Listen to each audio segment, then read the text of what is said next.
According to experts, many SAPS recruits sign up purely for economic reasons. The question is about whether people are actually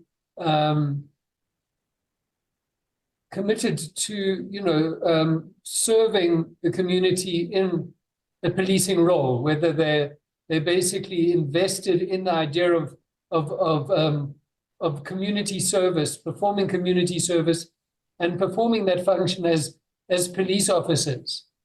And so the one basic point here is that, there's been research on this, which has shown that many people who have been recruited into the SAPS are they're basically there just for the job.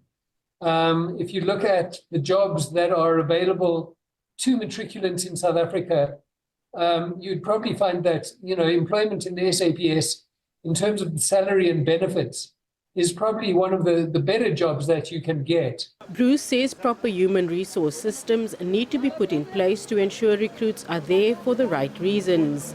He says the current recruitment process is quite unpredictable and the selection process needs to be more vigorous.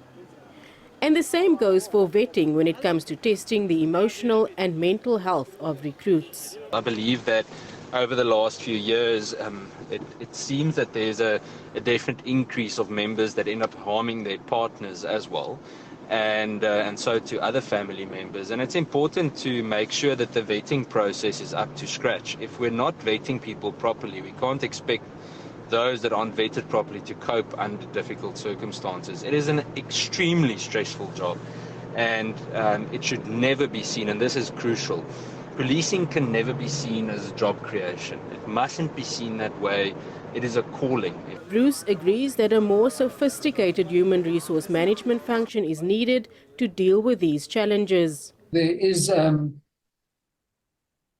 lot of concern currently within the criminal justice system about the dockets that SAPS investigators are providing in relation to things like organized crime investigations or corruption investigations and so on. And there's a concern that in many ways, the SAPS currently just doesn't have the skills to perform the kind of sophisticated investigations that are required in relation to some more complex type of, particularly, for instance, complex financial crimes, which includes many cases of corruption. So this approach that we have developed towards SABC recruitment, isn't going to carry us forward into if we are serious about really strengthening the SAPS. In a recent written reply by the SAPS Minister to Parliament, it was revealed that there are nearly 9,000 vacancies for detectives.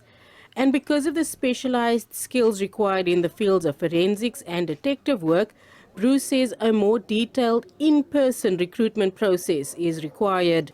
Meanwhile, Brigadier Atlenda Amate says all necessary tests are performed to ensure that recruits adhere to all requirements. Zelene Merrington, SABC News, Parliament.